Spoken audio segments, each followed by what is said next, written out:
India Legal presents Courts Roundup.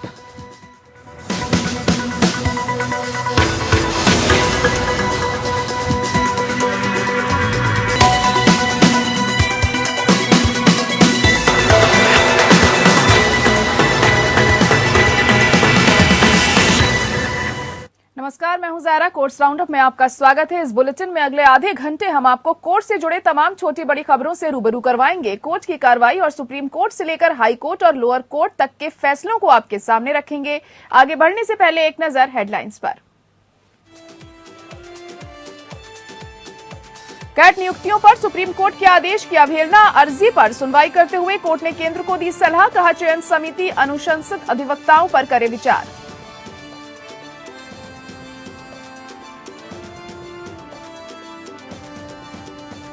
Supreme court ने सजाए मौत पर जारी किए 4 दिशा निर्देश। कहा, सजाए मौत पाने वाले कैदी का मनोवैज्ञानिक मूल्यांकन जरूरी। जांच के दौरान कैदी की आचरण रिपोर्ट देने की भी मांग।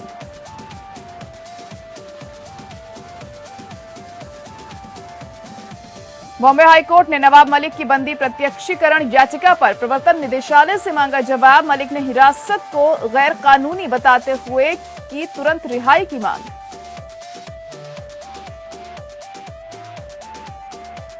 केरल हाईकोर्ट ने रखा मीडिया वन चैनल पर प्रसारण प्रतिबंध बरकरार। एकल पीठ के फैसले के खिलाफ अपील की खारिज। प्रसारण लाइसेंस का नहीं होगा नवीनीकरण।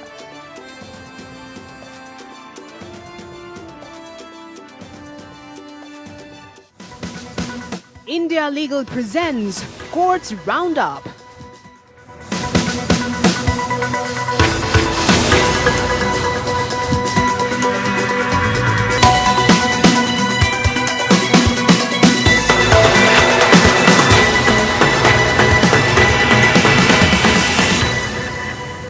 चलिए शुरुआत कर लेते हैं कोर्ट्स राउंडअप की। सर्वोच्च अदालत में कैट में नियुक्तियों के सुप्रीम कोर्ट के आदेश की अवहेलना पर अवमानना याचिका पर सुनवाई हुई। सुनवाई के दौरान कोर्ट ने अटॉर्नी जनरल को कहा कि नियुक्ति के लिए चयन समिति द्वारा अनुशंसित 2 वकीलों पर विचार कीजिए। प्रधान न्यायाधीश एनवी रमन्ना और न्यायमूर्ति एएस बोपन्ना और न्यायमूर्ति हिमा कोहली की पीठ ने कहा कि वेणुगोपाल ने उल्लेख किया है कि एएफटी और कैट में कुछ नियुक्तियां न्यायमूर्ति एएम खानविलकर की अध्यक्षता वाली चयन समिति के पास लंबित है। मद्रास बार एसोसिएशन मामले में शीर्ष अदालत के फैसले के बाद न्यायाधिकरण सुधार अधिनियम में 50 वर्ष की न्यूनतम आयु सीमा के प्रावधान को समाप्त कर दिया गया था। वादी ने कहा था कि 50 वर्ष से कम आयु के कई पात्र अधिवक्ताओं को लेकर तब भी विचार नहीं किया जाता, जबकि अदालत ने कहा था कि 50 वर्ष की आयु सीमा लागू नहीं की जा सकती और इस तरह का फर्क नहीं किया जा सकता है। पिछले साल 6 सितंबर को शीर्ष अदालत ने न्यायाधिकरण पर नए कानून के प्रावधानों को पूर्व में हटाए गए प्रावधानों की प्राकृतिक करार दिया था।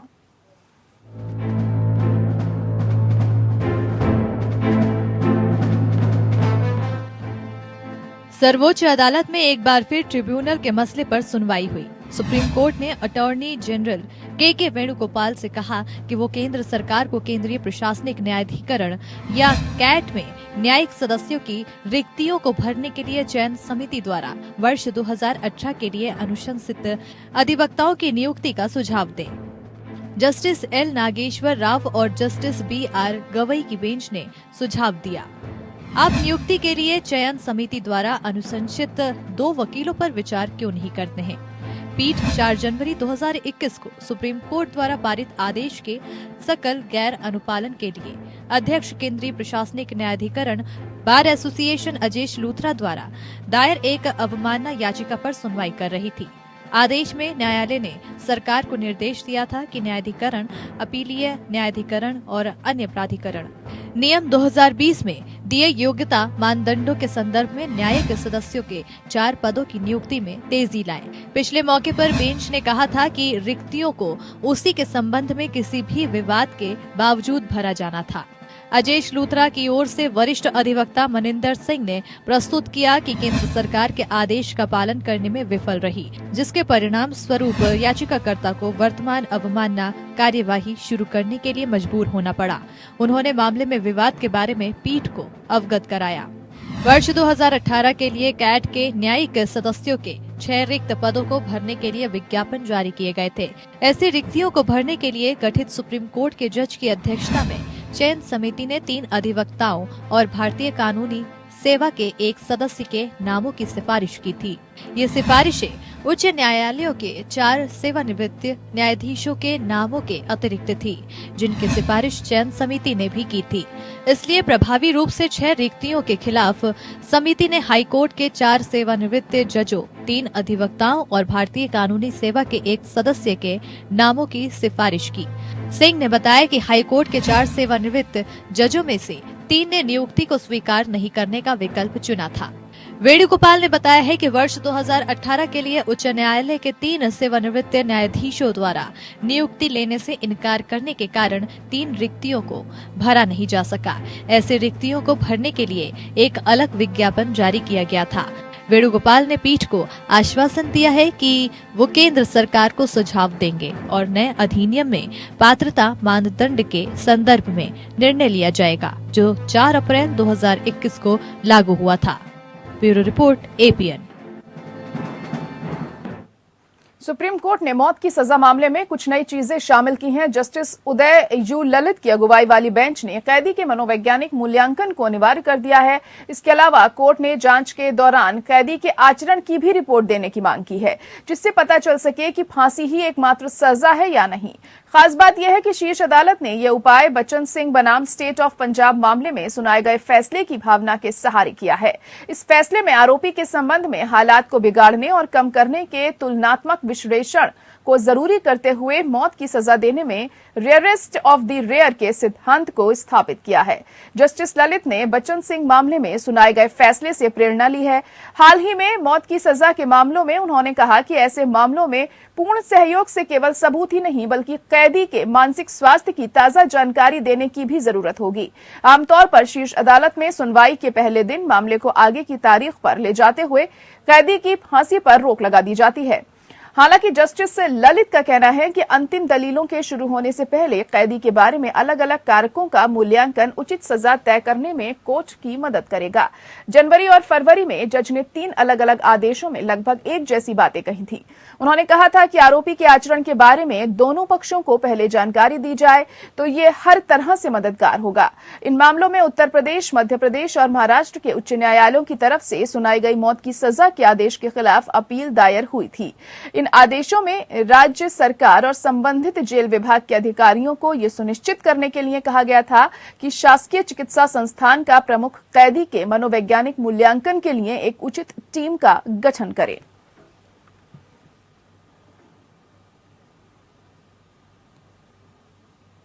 सुप्रीम कोर्ट ने एक ऐसी आरोपी को जमानत दे दी जो हाईकोर्ट के समक्ष आपराधिक अपील के लंबित रहने के दौरान 17 साल से अधिक सजा काट चुका है।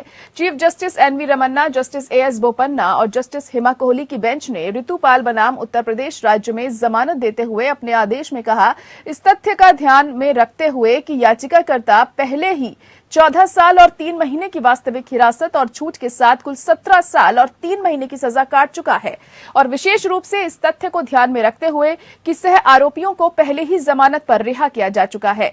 याचिकाकर्ता का आवेदन 2012 से हाईकोर्ट के समक्ष विचाराधीन है। हम उसे जमानत देने के लिए उपयुक्त मामला मानते हैं। बेंच ने ट्रायल कोर्ट द्वारा लगाए गए नियमों और शर्तों पर याचिकाकर्ता को जमानत देने का निर्देश दिया। याचिका में यह तर्क दिया गया था कि याचिकाकर्ता को 2004 में हुई एक घटना के लिए 14 जनवरी 2008 को आईपीसी की धारा 302 सहपठित धारा 34 के तहत ट्रायल कोर्ट द्वारा दोषी ठहराया गया था, लेकिन सजा के निलंबन की मांग करने वाला उसका आवेदन 9 साल इलाहाबाद हाई कोर्ट के समक्ष लंबित है। एडवोकेट ऋषि मल्होत्रा के माध्यम से दायर याचिका में आगे कहा गया है कि सह आरोपी व्यक्तियों को हाई कोर्ट के समक्ष उनकी अपील लंबित रहने तक जमानत पर रिहा कर दिया गया है, जबकि याचिकाकर्ता की दूसरी जमानत याचिका 2012 से हाई कोर्ट के समक्ष लंबित है। इससे पहले इलाहाबाद हाई कोर्ट के समक्ष आपराधिक अपीलों की लंबी लंबितता के बारे में चिंता व्यक्त करते हुए जस्टिस SK कौल की अगुवाई वाली एक अन्य पीठ ने शुक्रवार को कुछ व्यापक मानदंड निर्धारित किए थे जिन्हें जमानत देते समय हाई कोर्ट द्वारा अपनाया जा सकता है। अदालत ने उन लोगों की सूची तैयार करने का आदेश दिया जो 14 साल से अधिक जेल में रहे हैं और जिन्होंने बार बार अपराध नहीं किया है, और जिन मामलों में आरोपी पहले ही 10 साल से अधिक जेल में रह चुके हैं उन्हें एक बार में जमानत दी जा सकती है। सुप्रीम कोर्ट ने हाल ही में हत्या के अपराध में एक व्यक्ति की दोष सिद्धि को रद्द कर दिया। कोर्ट ने कहा कि एकमात्र सबूत जो दोषी को अपराध से जोड़ता है वह चुराई गई वस्तु की कथित बरामदगी थी। Justice yuzu Lalit, justice S Ravindra Bhatt और जस्टिस पीएस नरसिम्हा की पीठ ने उन उदाहरणों का हवाला दिया जिनमें कहा गया था कि केवल वस्तु की बरामदगी के आधार पर हत्या के लिए दोष सिद्धि कायम रखना सुरक्षित नहीं हो सकता है। बेंच ने आशीष जैन बनाम मकरंद सिंह केस में निर्धारित परीक्षणों का उल्लेख किया। स्थापित करने वाली पहली बात यह है कि चोरी और हत्या एक लेन देन का हिस्सा है। परिस्थितियां संकेत दे सकती हैं कि चोरी और हत्या एक ही समय में की गई होगी, लेकिन यह निष्कर्ष निकालना सुरक्षित नहीं है कि चोरी की गई संपत्ति के कब्जे वाला व्यक्ति हत्यारा था।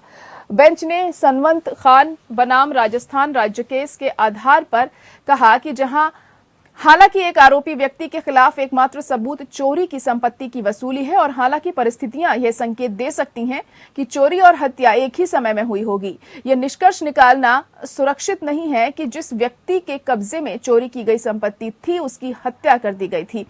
संदेह सबूत की जगह नहीं ले सकता। सुप्रीम कोर्ट ने भीखा गोभर बनाम सम्राट में बॉम्बे हाईकोर्ट के अवलोकन पर कहा कि केवल यह तथ्य कि हत्या के तुरंत बाद एक आरोपी ने हत्या के गहने पेश किए इस अनुमान को सही ठहराने के लिए पर्याप्त नहीं है कि आरोपी ने हत्या की होगी। अपीलकर्ता की ओर से पेश हुए अधिवक्ता कौस्तुभ शुक्ला ने प्रस्तुत किया कि एकमात्र सबूत जो अपीलकर्ता के खिलाफ सबसे अच्छा रखा जा सकता था वह भारतीय साक्ष्य अधिनियम की धारा 27 के तहत उसके कथित बयान के अनुसार गहने की बरामदगी थी। रुकेंगे एक छोटे से ब्रेक के लिए, जल्द लौटते हैं। India Legal presents Courts Roundup.